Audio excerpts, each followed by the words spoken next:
euphemism that your help will be appreciated, Doctor.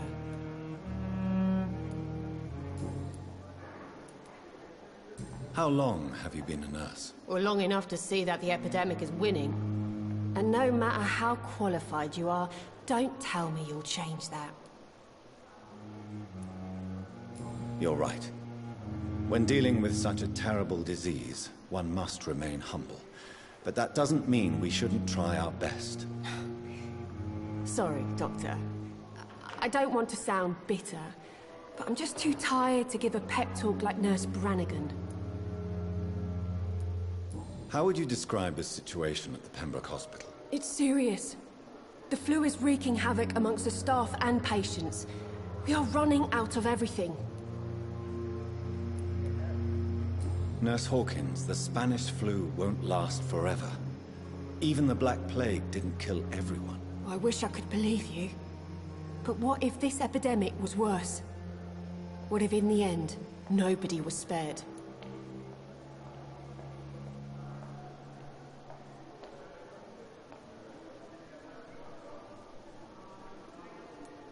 You must get a hold of yourself, nurse. Sorry, I'm exhausted. No one has any idea when this epidemic will be over. How is the Pembroke staff coping with the epidemic? Well, not well. Milton, the ambulance driver, is even more grumpy than usual, especially concerning doctors.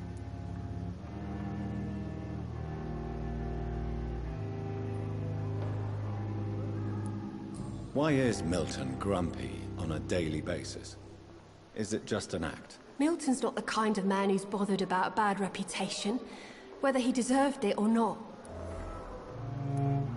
Why does Milton dislike doctors?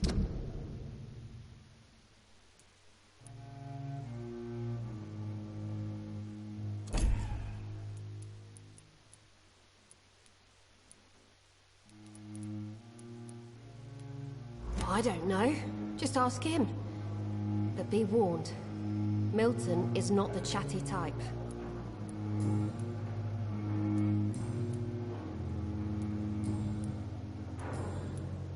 Goodbye, Nurse Hawkins.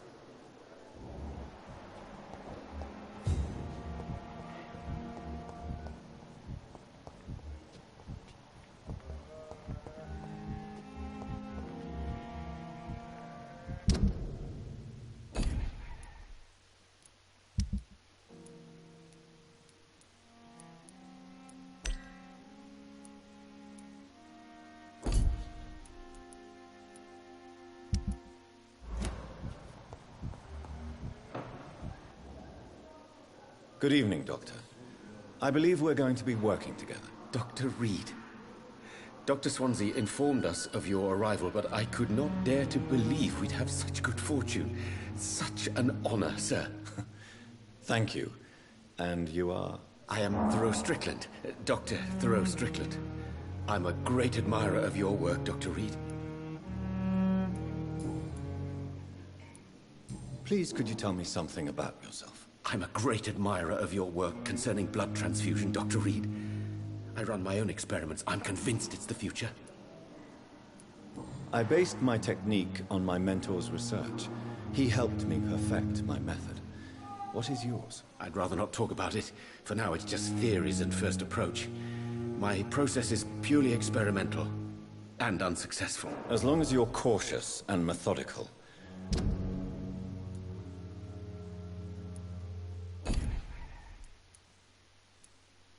You may remain empty-handed, but you won't fail.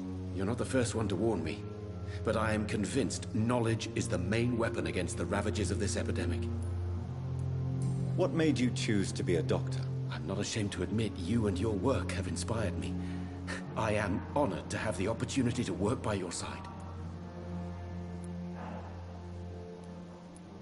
It's always a pleasure to share scientific and medical knowledge with someone eager to learn. I'll be glad to help you if I can. This epidemic may be the century's most terrible disaster, but I'm convinced that we, as doctors, are the only ones able to defeat it. What can you tell me about the Pembroke? Well, it has always been an honor to work with Dr. Swansea. But with your arrival, I can't think of a better opportunity to learn about blood transfusion.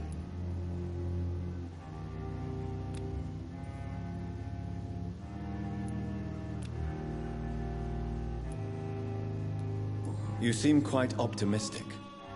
It's a rare and precious attitude in these difficult times. I'm convinced that this epidemic is a test of endurance and dedication for us men of science. Questions remain about our capacity to resolve the situation. True. Last summer, during the first wave of the epidemic, I used to joke with Milton about the extra work. We're not smiling now.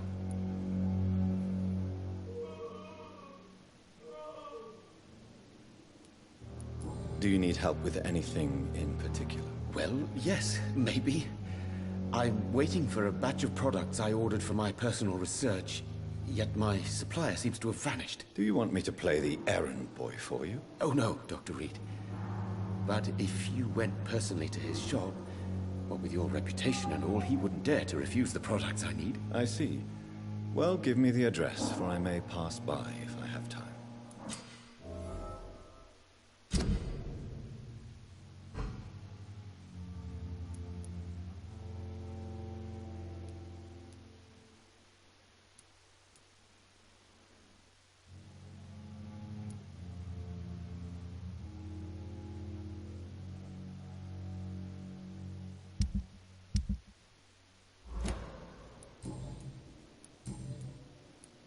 Goodbye, Dr. Strickland.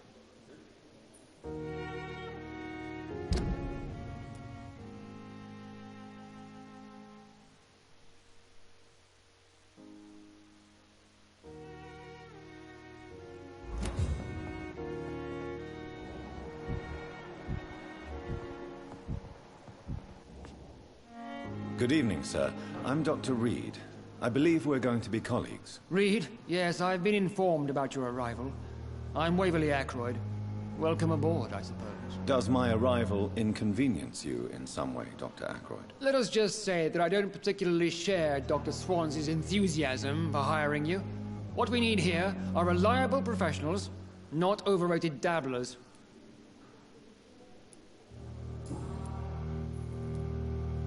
If you have a problem with me, Dr. Ackroyd, please feel free to tell me. Dr. Swansea has imposed your presence on this hospital without asking anyone's advice. The benefit of his position. But I don't agree with it. I know we've never met before, but I believe this hospital could use all the help it can get. You will agree with that, I'm sure. Oh, but I have heard about you, Dr. Reed. Of course, you can't say the same about me, since I have not wasted my time courting the press. Aren't you too old for such jealousy? It really won't do you any good, you know. Don't be ridiculous, Dr. Reed. A simple glance is enough for me to know you have nothing for me to envy. Since your tenure in this hospital is longer than mine, perhaps you can tell me more about this place. Let's just say I'm tired of the carelessness around me. I have always respected the skills of Dr. Swansea, but over time his enthusiasm has become displaced. Carelessness? Exactly what are you talking about? We're here to save lives. The people who trust us are not volunteering for experimentation. They're here to be healed. I don't intend to run any radical experiments, Doctor. Even if I, as any good practitioner should, express an interest in pushing the boundaries of medical research. Modern medical methods were created through audacity and ego. But there are rules in our line of work, and they're here to protect our patients. Tell me, Waverly, what do you think of Dr. Strickland's enthusiasm for his experimental research? Strickland is playing with his patients' lives for pride and glory. Now that, sir, is unethical. Are you thinking about something in particular? Harvey Fiddick needs delicate surgery. I believe we should stick to the usual procedure, but my young colleague obviously disagrees. And are you not afraid that your rivalry with Strickland may be blinding you? Rivalry? I guess you could call it that. But I will never be childish enough to let my personal feelings affect my judgment. Why do you wish to lead this surgery? I strongly believe that Mr. Fiddick should not be butchered to test an unproven procedure.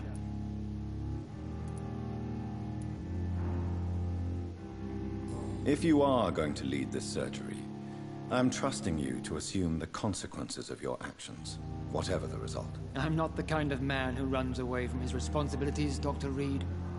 There is no need for you to be looking over my shoulder.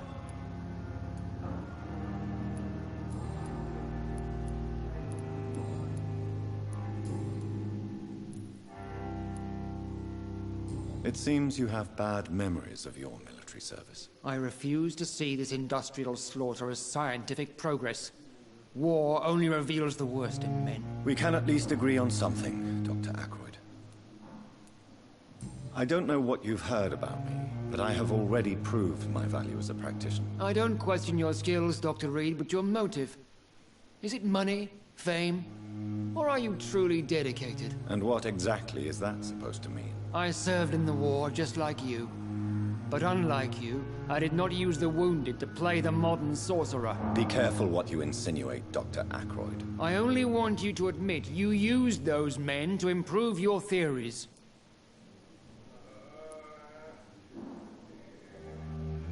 This is ridiculous. My blood transfusion technique saved many lives, and you know it. You see? That is exactly what I hate about people like you. You avoid this kind of accusation instead of facing reality. I don't know what you've heard about me, but I have already proved my value as a practitioner. I don't question your skills, Dr. Reed, but your motive. Is it money, fame, or are you truly dedicated? And what exactly is that supposed to mean? I served in the war just like you. But unlike you, I did not use the wounded to play the modern sorcerer. Be careful what you insinuate, Dr. Ackroyd. I only want you to admit you used those men to improve your theories. This is ridiculous. My blood transfusion technique saved many lives, and you know it. You see? That is exactly what I hate about people like you. You avoid this kind of accusation instead of facing reality. Thank you for your time. We'll talk later. I know that Pembroke will prevail and survive this epidemic.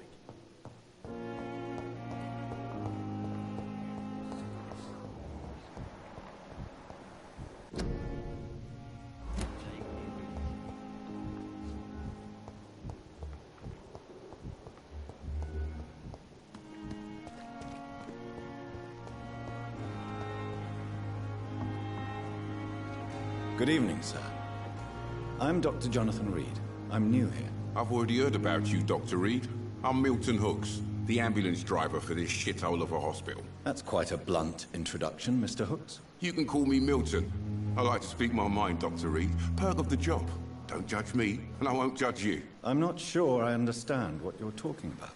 Well, I'm no doctor, but I'm pretty sure a gun can't be used as a surgical instrument. You have a keen eye. I learned to shoot during the war, and have carried one ever since. Old habits die hard. No need to explain, Dr. Reed. And if you ever need a better gun, remember, I may have something for you. I have some good news, Milton. What? The epidemic's over? I retrieved your wallet, with all the money, and a certain picture. Well, yeah, Pippa Hawkins is my girl. So what? Is it the difference of skin color that bothers you? Not at all, Milton. Good. Please, take this money anyway, to remind you to keep your...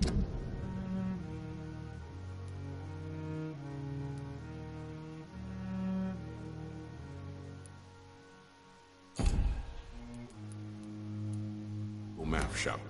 Not everybody is as broad-minded as you, Dr. Reed.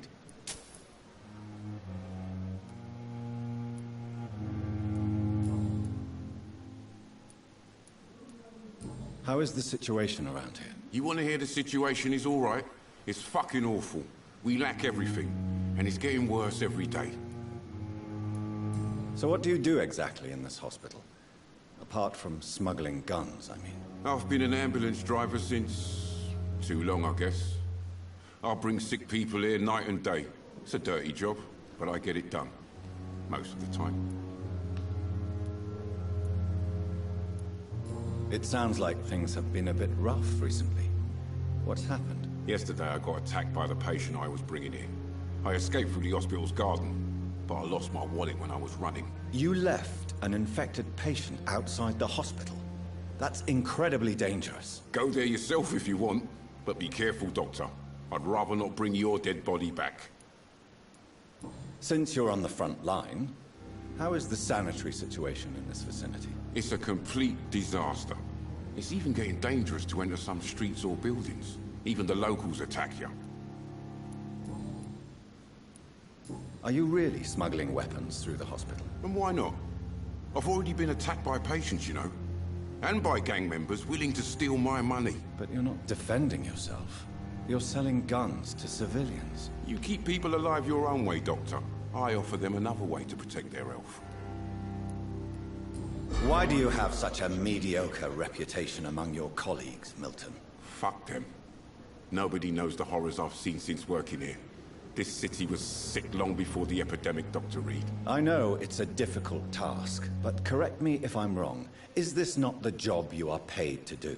I've seen babies left to die while their brothers were properly fed. Underage girls and boys sold to all manner of perverts. I'm sorry, I don't know what to say. Yeah, exactly. We lack words. So excuse me if I don't look on the bright side of life.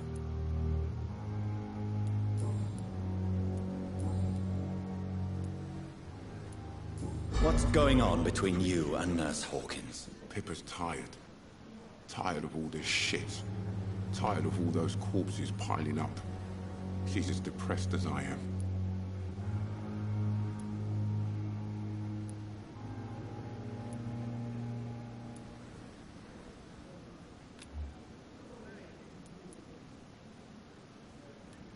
During the war, I witnessed a few couples just like you come together in difficult circumstances. It can be very damaging. Maybe you're right. But we support each other. And that's all that matters. You do realize you could both get fired. Hospital staff are not meant to have intimate relationships with one another. Come on, Dr. Reed. Do you know how many rules are broken in this hospital every day just to keep it running? There's nothing wrong with what we're doing. I'd like to see your goods. Wise choice, Dr. Reed. A reliable gun is what everybody needs these days.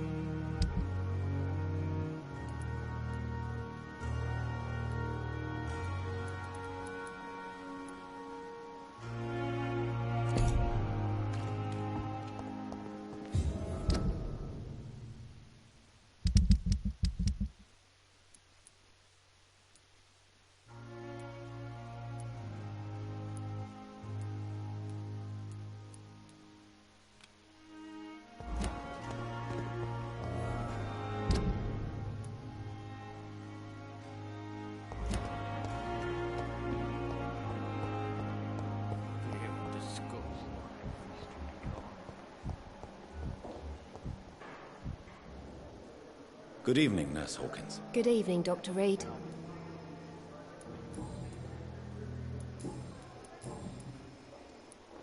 Pepper, I know you're very close to Milton Hooks. Yes? Milton Hooks is my man. If you want to report me for that, just feel free, Doctor. I have no intention of reporting you, Nurse Hawkins.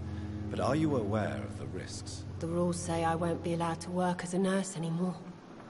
But here at the Pembroke, we break rules all the time. Is he worth the risk? Hey, I'm no perfect woman, and Milton is not the finest bloke. But we do our best to get by. That's all any of us can hope for nowadays. Goodbye, Nurse Hawkins.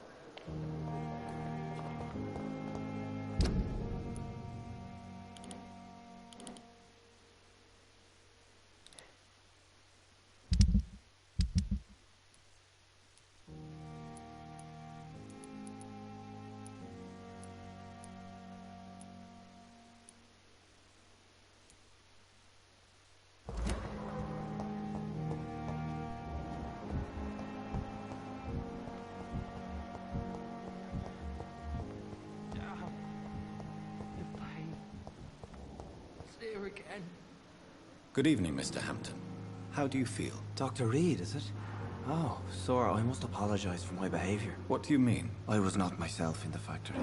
Fear and exhaustion made me say awful things to you, I'm afraid. You remained perfectly nice and polite. A little delirious, perhaps. But who wouldn't be after enduring an abduction? Thank you, Doctor. That's a relief. Now all I need to do is rest and return to my flock. How did you end up in William Bishop's den? I had received alarming news about his recent behavior. I went to his place and he refused to let me go.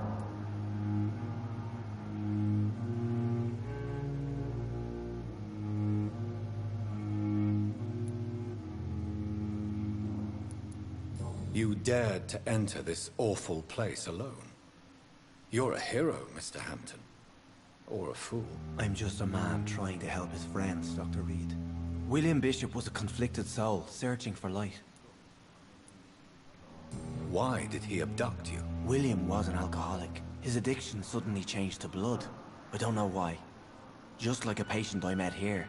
This Miss Hawcroft.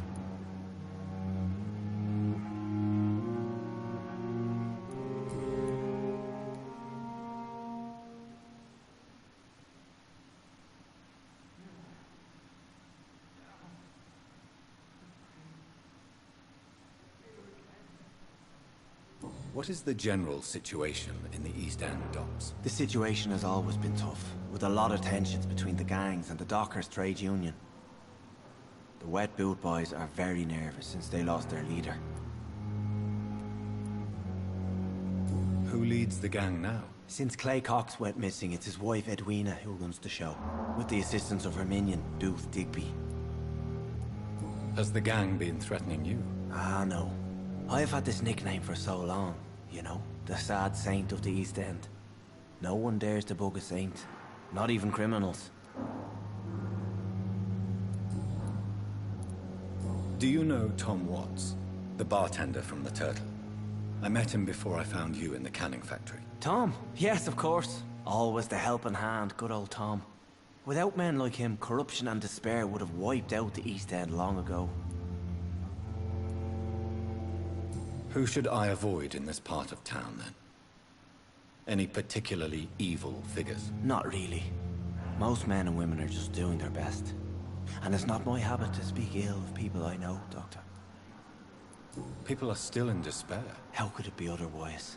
The authorities have left us all to rot in this contagious nightmare. No drugs, no advice, nothing.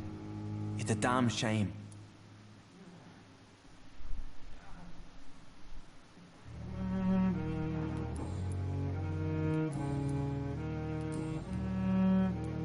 What do you do for a living, Mr. Hampton? I can't help but notice the cross around your neck. I manage a night asylum for the poor and homeless of the docks. And I try to guide the lost and hesitant on the right path to our Lord. Are you a priest, Mr. Hampton? A deacon, maybe? Not at all, Doctor. I'm just a man of faith willing to preach the good word.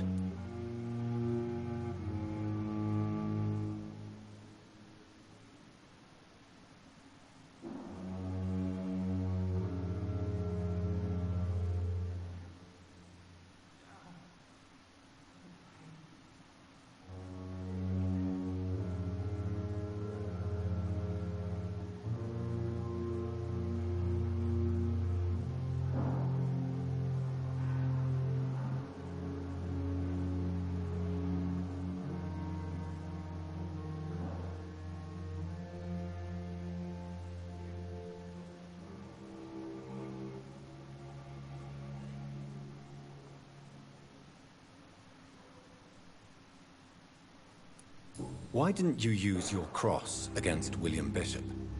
To repel him somehow? That's a very strange question, Doctor. A cross is no magical token, if that's what you were trying to say. Not mine, anyway. Have you made friends since you arrived? Not really, but I recognize Miss Harriet Jones. I knew her when she lived by the docks. That poor woman had such a miserable life. You never came to see her here at Pembroke? Receiving visits when sick can be an important part of the healing process, you know. We're not just bodies. You're preaching to the converted now, Doctor. To be truly honest, I thought she was dead. She left the docks many months ago. How do you feel, Mr. Hampton? Medically speaking, I mean. I feel exhausted. Beyond exhaustion, actually. William drank so much of my blood in his madness. I feel empty. You're in good hands here. Dr. Swansea is well versed in blood transfusion, and I'm sure he'll take the best care of you. Thank you, sir. I believe all I need is rest. And then I can go back to the people who need me. Goodbye, Mr. Hampton. We'll talk again later.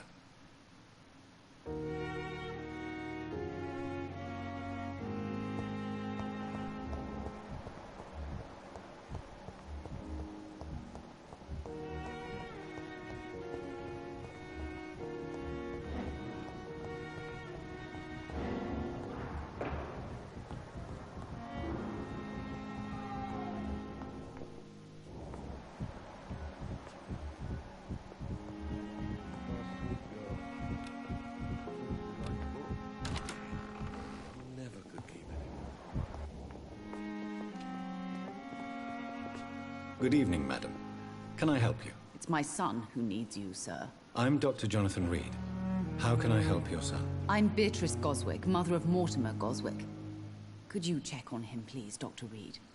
I've heard much of your talents as a physician. Do you require medical attention as well, Mrs. Goswick? I have other concerns right now, Doctor. But I'm fine, thank you. What can you tell me about yourself, Mrs. Goswick? Not much to say. Just take care of my Mortimer and I'll cover all the expenses. That's all that matters.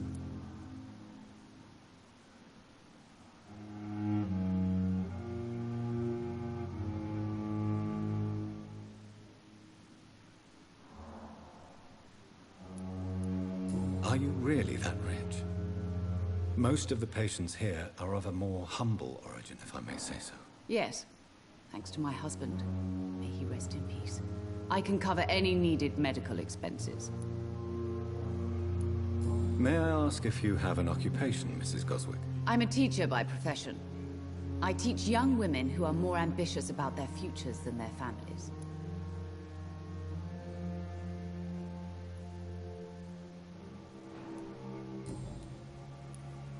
What do you think of your reception here? Any complaints? I have had the uttermost reservations about this hospital since we arrived. But we had no other choice, considering the state of emergency. Is there something in particular that's bothering you? Some of the...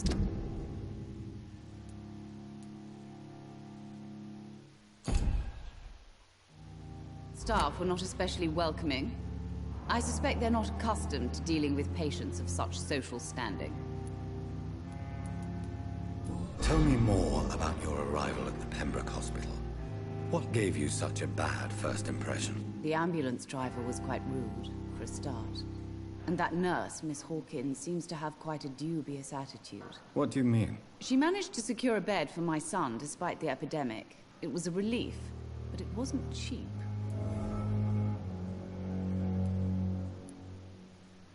She charged you for a bed? Yes, and I paid without question, considering the urgency of the situation. I share your concern, Mrs. Goswick. Be sure that I'll talk to the people involved. I don't expect compensation, Dr. Reed.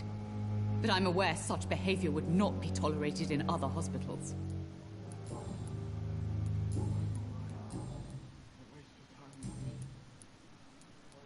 Goodbye, Mrs. Goswick.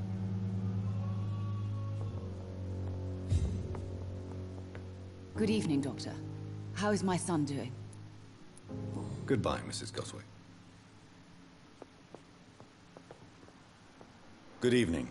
I'm Dr. Reed. Can I help at all? No. Really? Why are you here, then? I don't want to talk. My throat hurts too much. I suppose that this pain is the reason you're here. Is someone taking care of you? Yes. And no. Could you at least tell me your name, sir? Mortimer. Mortimer Goswick.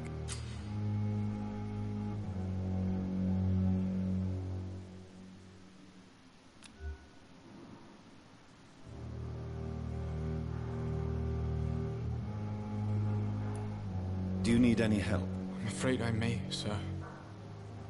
I don't mean to be a burden. You are not a burden, sir. Healing you is my responsibility. And you have my gratitude for that.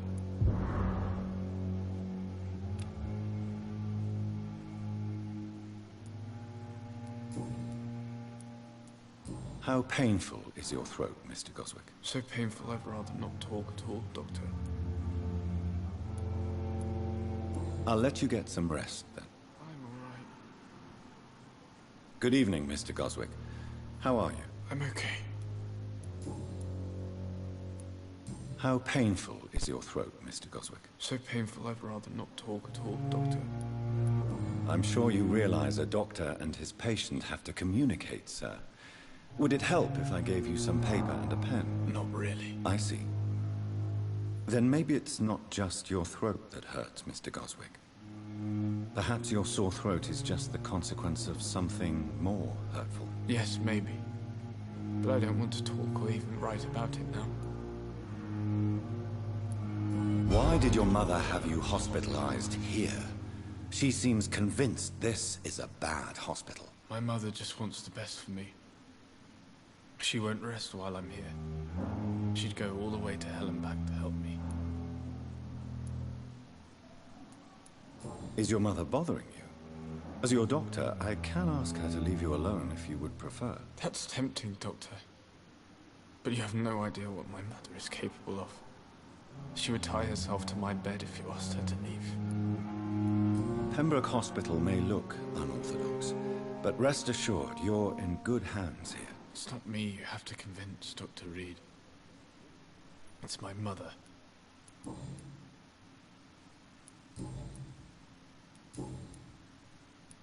Tell me about yourself, Mr. Goswick. I don't want to talk, Doctor. I have to go now, sir. But don't hesitate to contact me if you need any help. Good evening, sir. Doctor.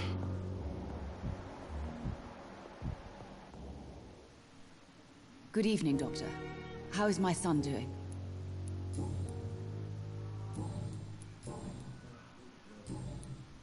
Goodbye, Mrs. Goswick.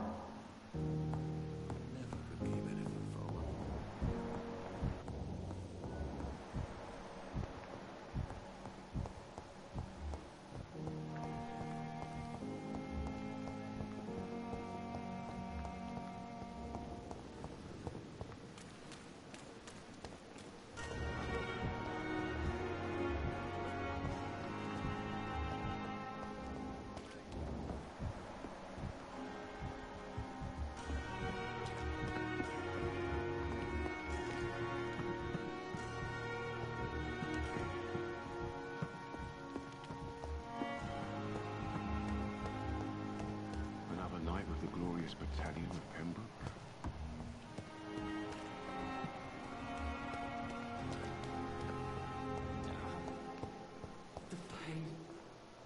Good evening, Nurse Hawkins. Good evening, Dr. Reed.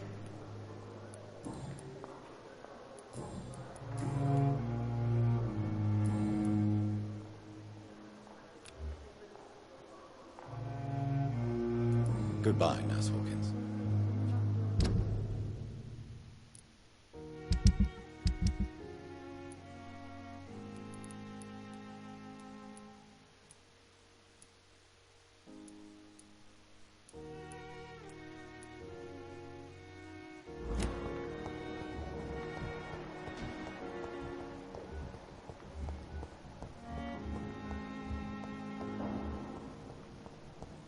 Thelma Howcroft said she was being watched by vampire hunters. Where are they hiding? I should investigate.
Please, Jonathan, come in.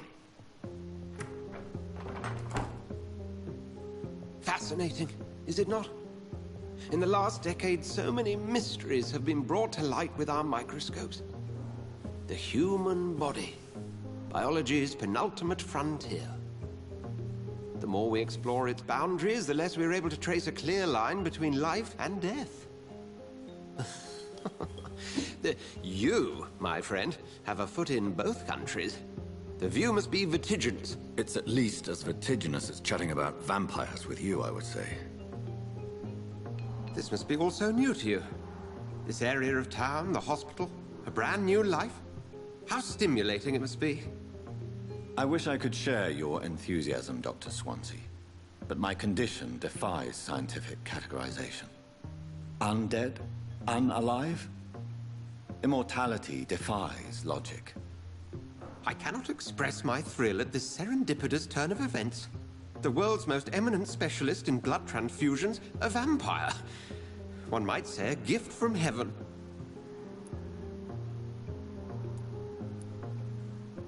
It may seem strange, but your words have brought me some comfort here. Forgive me.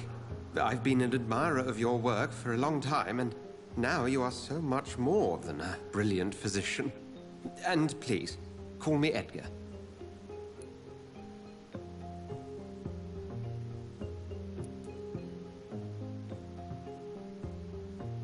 There is no need to apologize, Edgar. You offered me sanctuary when I had none. Very well. I have a task for you, Jonathan. Something that will require all your newfound skills. Please, go on. The Pembroke only survives through the generosity of our benefactors. Unfortunately, our main donor has found herself in a bit of a bind. Now, if you could help her out... A spokesman or politician is what you need. That's not my calling. And until I come to understand what has happened to me, I require discretion. Discretion is in order, Jonathan. Lady Ashbury has recently received rather indelicate correspondence that, if revealed, would jeopardize her position. And you would like me to eradicate this threat? By the stole, of course not. I would just like you to pay her a visit. Her ladyship is certainly near the tents outside, tending the sick. You can't miss her. Look for someone impossibly delicate. Accepted. I'll see what kind of trouble Lady Ashbury is in.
The flu took my dear wife, Emily. I take comfort knowing we'll soon be together again. Mr. Rainfield, that's no way to talk. You're in good hands here, and we'll be up again soon enough.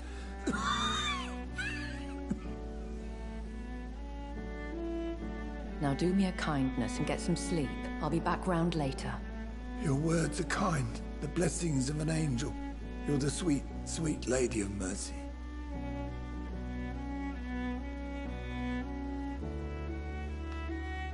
Good evening, Dr. Reed. It's a pleasure to see you again. You seem surprised. Dr. Swansea has brought me up to speed concerning your recent appointment to Pembroke Hospital. You're a the lady who saved me that night, before vanishing into thin air. I remember you from the pub with Dr. Swansea. Indeed. Allow me to introduce myself formally this time. My name is Lady Ashbury. I remember you well, in spite of the brevity of our encounter.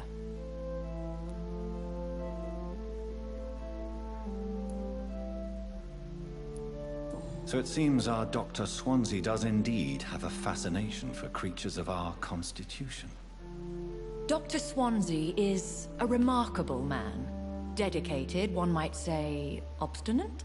He spent years compiling our bestiary. I hope you're more disposed to answer my questions now. You must have countless questions, but our rather urgent matter first. Swansea has explained. My cover, if you prefer, has been compromised.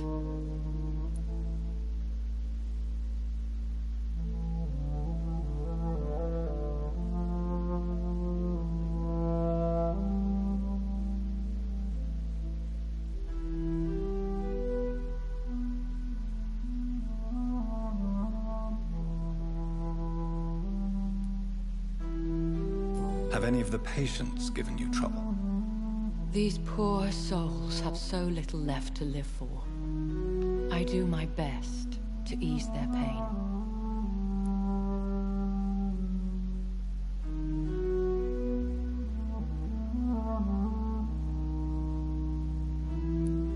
The world would be a better place if it were cared for by women like you. You make me blush. I am simply a necessary evil.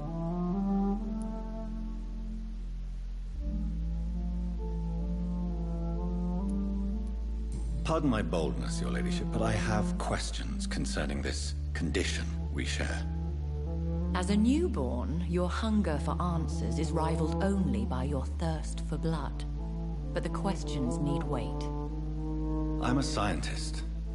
My trade is in the deciphering of mysteries, and I need information to feed my mind.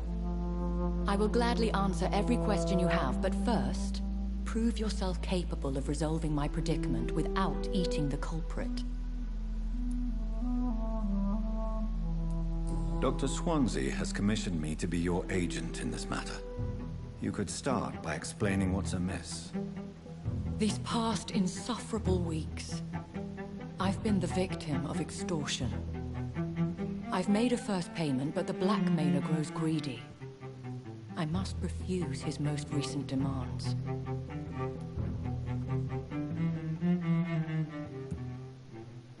What are your expectations? Please be precise. As the newly appointed surgeon of this hospital, you are in an excellent position to ask innocent questions and deftly learn the identity of my blackmailer. Please continue. Every detail is essential. I'm your man. My embarrassment in this matter is eclipsed only by my shame at having put the hospital at risk. The threat from our anonymous scoundrel is clear. A list of dates. My visits coinciding with the dates of suspicious patient deaths due to massive blood loss. I'll take care of it. Do you know where I should start? If that was the case, I'd settle the matter myself. You could talk to our local gossip, Harriet Jones. Not a pin drops here without her hearing about it. I'll meet that woman now. My life, as others know, is in your hands, Dr. Reed. I'm sure of your discretion, but I do fear your powers of persuasion will be put to the test. When this is resolved, I'll be your obligé. I'll answer all questions in regards of your condition.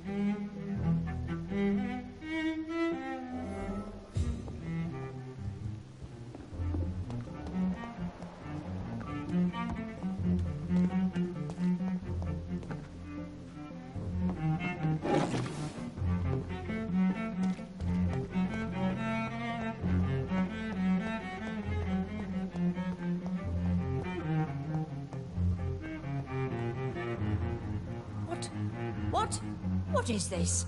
Who are you? Get out of my room. There's no need for alarm, madam. I'm Dr. Reed, the new surgeon. Preposterous.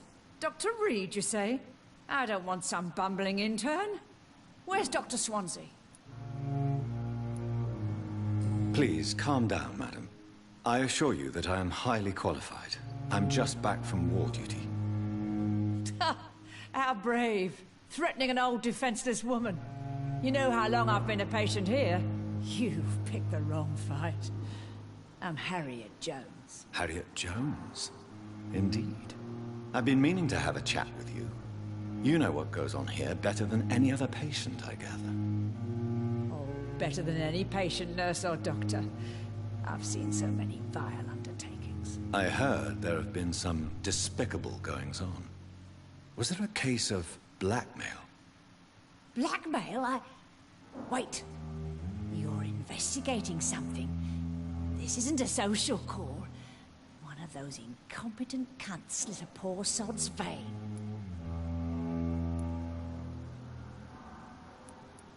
I assure you, madam, this is not an investigation into a possible medical error. Debauchery, then? Nurses Crane, Hawkins, Brannigans, whores, all of them. They can't keep their legs shut. I've seen them scratching slutty sores. Really? Well, if you have irrefutable proof, I'll not have the staff behaving in such a manner here. This is your business, Doctor, not mine. But I swear one of the nurses is cavorting with some man on hospital hours. Thank you for your time, Miss Jones. You've given me something to go on. See you on the next round.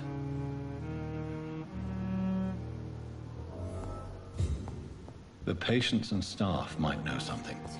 I'll start my investigation with them. Good evening, Nurse Hawkins. Good evening, Dr. Reed.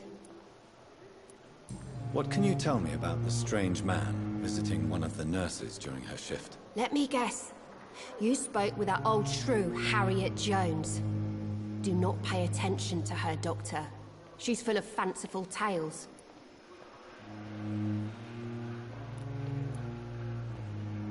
No matter how you feel about her, Miss Jones deserves our help. Who says I don't care for her? Hate is what keeps that old crone alive.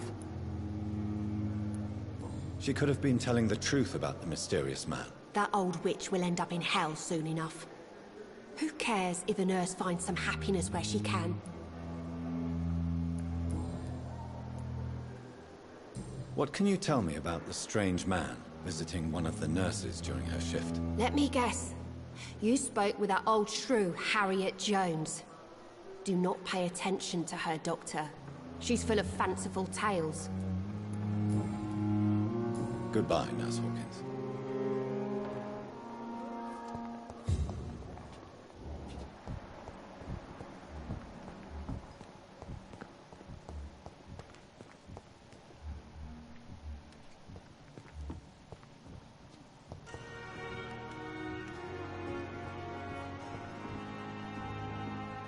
Good evening, sir.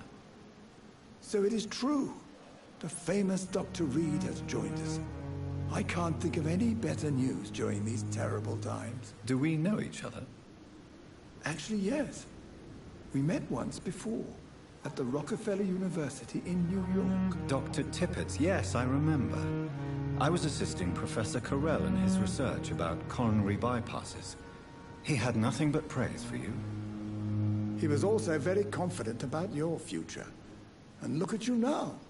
Eminent surgeon and blood transfusion specialist.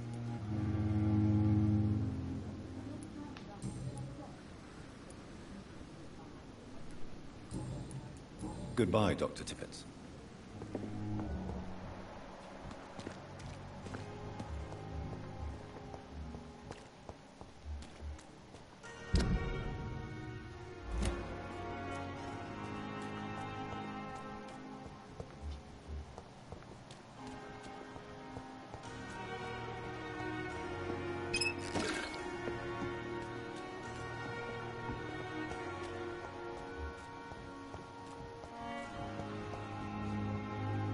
Good evening, Nurse Brannigan. Good evening, Doctor.